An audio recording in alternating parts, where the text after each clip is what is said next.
Can you please introduce yourself, the state you're representing, and your manifesto, sir? Thank you. All right. Thank you very much. My name is John Oko. I am the... Is it John? Yes, sir. John Oko. Carefully evaluating the system that we have been intimated within with the current situation of the country, I deemed it fate that coming into governance. Are you running under a platform, sir? Okay, yes, sir. What platform? Reformed democracy. Reformed? Democracy. That's RP. Yes, RP. Please, reform democracy. Okay, sir. Please, can I start afresh again, yes, sir? please. Okay, thank you, sir. My name is John Oko. I am the SRTV presidential governor representing Edo State. I'm vying for the running under the political party Reformed Democracy. I'm vying for the post of the president because I deemed it fate and glorious to make Nigeria great. First, we appreciate the current administration for the good jobs they've been doing so far, and for the fact that I'm coming in, and I believe that when I'm voted in, I will be able to bring up mechanisms and plans that will really help us to achieve the greatness or the Nigeria of our dream. With this, I've come up with 3 categories of my manifesto. One, I'll see how I can strengthen the security architecture. Then 2, I'll try my best to fight corruption. Yes. Then the 3rd one, I'll make sure I grow the economy. And then 4th, I'll make sure there's free relation between the 4 geopolitical zones that we have and the Middle Belt. And that has to be the 4th. Okay, from 1. First, I'll make sure I strengthen the security architecture by introducing mechanical and technological strategies that will help me achieve the desired results. Secondly, I will see what I can do to make sure I fight corruption to the generous minimum without exemption. Then 3, I will see how I can grow the economy of the nation. Then 4th rather, I'll make sure there is free relation between the different ethnic groups we have in the country. I want us to be one. I want us to see ourselves as one Nigeria. Then going over these 4 agendas that I've come up with as my manifesto. First, when I talk about security, I believe that the safety of life and property should remain the utmost priority of every nation, because anybody who is alive or anyone who is alive has hope for a greater tomorrow. And with this, we can achieve a lot more or get a better help from such individual who is alive compared to that who has died. So with this, I'll try my best to make sure the security architecture is strengthened, and I'll come up with a system that I call safety for every man, where I'll have to take security to the lowest level, to the rural area, and thereby I will introduce a security network in our localities, like the vigilantes, and make sure I arm them, like provide all the necessary equipment they need to make sure they fight insecurity and that the desired result is achieved.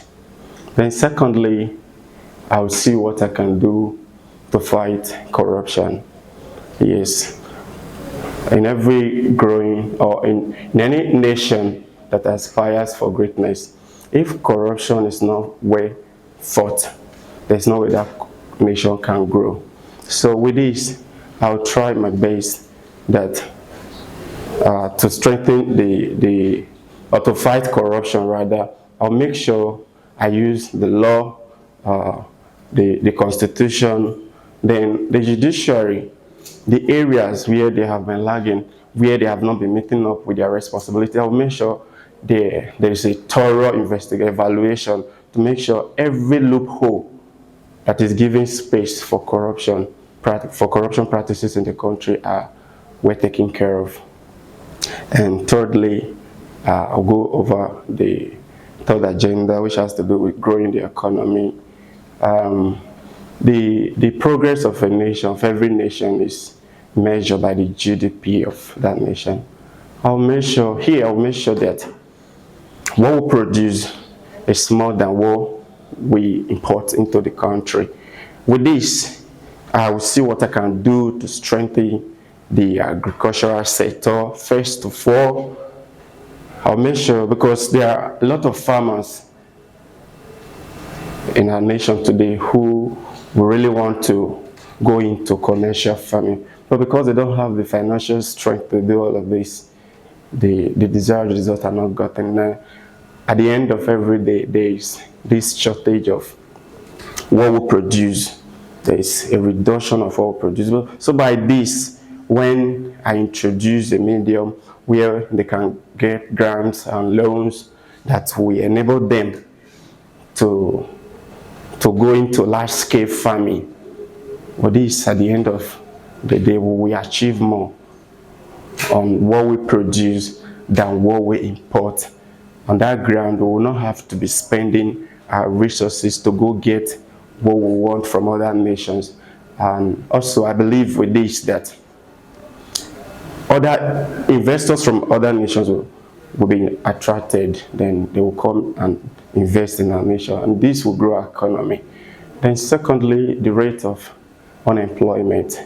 Yes, we have large number of people who graduate from school every year, and we can see that the level of employment in the country is very poor. So with this, I'll make sure I create opportunities for employment where I will introduce or bring about creating companies that we know that will thrive well with our economy. Yes, companies, or let me just say it like that, companies that will thrive well in our economy, that when we bring them in, our people will have access to them, and that will serve as a means of employment for them. Then again, I'll talk about the power sector. Yes, we will have to make sure, I will try my very best to make sure that the body that is, or the agency that is responsible for power supply is well strengthened, that whatever it will take to make sure there is stability of power in the country, I will try, because it is time that we start to compare ourselves with developed countries. Yes, there are nations out there in Europe, in America, name them. You hardly hear issue of light out, but here we are in total darkness. So with this, I know this will grow our economy. By the time there is stable electricity, because there are investors who really want to invest into our country, but this has served as a big problem, and this has driven many investors away from the country, and it has affected our economy a lot. Yes, it has affected our economy a lot. So I'll try my best. I'll make sure I do what is needed to make sure that there's supply of power in the nation. Then again, I will talk about the health sector. Yes, I will make sure that lives are preserved. We have seen recently where doctors go on strike, and we know a lot of persons lost their lives in the process. Imagine somebody who is sick, the doctor is supposed to attend to such an individual. But for the fact that the government did not pay them on time, the doctor has to go on strike, then leave that patient there, he or she can die. So we need to value life. Yes, we need to value life. So with this, I'm receiving this and having this relentless passion in me to bring about all this to strengthen the economy of Nigeria. I believe if I am voted in as the president of Nigeria, I will be able to achieve the best, and the Nigeria of our dream will come to pass. I won't make promises that I will give you light. Those things are out of, there are serious things that we should deal with. So with this, for the sake of time, I think I'm okay. Thank you. God bless you. Thank you very much. You want to ask some questions? How do you manage the security situation? Sorry, ma'am. Security situation in Nigeria. Okay. If you are elected. Okay. Like, I seriously emphasized on the issue of corruption. The present government, they are trying their best to make sure there is distribution of whatever is needed to fight corruption in the insecurity in the country. But we shouldn't forget that we have people in governance who are not after service, but after the gain. If you are elected. If I am elected as a president, I will make sure I will fight that corruption that brings about those loopholes that introduce insecurity, that strengthens or that empowers insecurity. It's okay. There's something, thank you, Mr. John Oko, or is Oko? Oko. Oko. Yes, that's O-K-O-H. Right? Yes, sir. Okay, thank you. There's something paramount to mention about security that captures my mind. You said you are going to use the rural. Am I mistaken? Yes, I will take security to the rural area, So how do you to the lowest level. Yes, with this, I will introduce a community security network like the vigilantes. Yes. Good. Thank you very much. There is another thing that captured my mind in giving out your points, that relationship between the 6 geopolitical zones we have in Nigeria. How do we intend doing that when we have, aside from our religious background, we have different tribes, if elected as the president, how do we intend managing the mindset of people from different geopolitical zones? Thank you very much, sir. For the sake of time, because of the signal I was getting, so I was not able to emphasize on that. So thank you for giving me the opportunity to talk about it now. Like, I will stand as a middleman. I will not be the president that will stand for a religion and despise the other. I will make sure I be a free man and accessible man. With this, when I believe in one Nigeria, we are one, I will only be after competency. Yes, I will not be sentimental because he is from my tribe, he is from my geopolitical zone. Where did you grow up, sir? I grew up in the South. You know why I'm asking you this question? Yes, sir. I'm sorry because it's interesting, and I think you'll be the only candidate I'm going to spend my time on. Maybe for now. Okay, sir. You see, sometimes when we grow, affect our mentality. And sometimes when we are trying to occupy a position, we think we can do more without having experience in this different political zone. Yes, sir. Have you, sir, with due sincerity, bringing this point,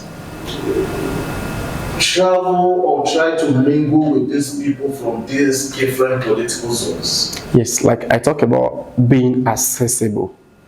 Yes, I will be a free man in the sense that I will be free to the north, to the east, to the south, to the west.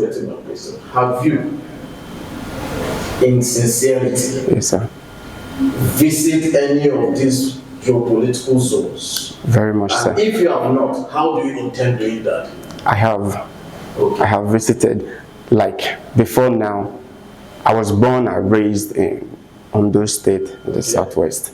I have related with them, so I've known their culture, their way of life. And moving to Edo State, my state, when I came in, the life, the kind of life I met there was a bit different, but I was able to adjust to it. Now, at the time, I had to I have a friend in Borno, so he took me, the first time I came to the north, he was the one that brought me all the way from Edo State to Borno. I was with him, I stayed with him for just 2 days. I know number of friends I made. So I've been able to move with them. I have my fiancé from the east, so I go there, and I've been able to carry every of these persons around. I've never had any problem with any tribe.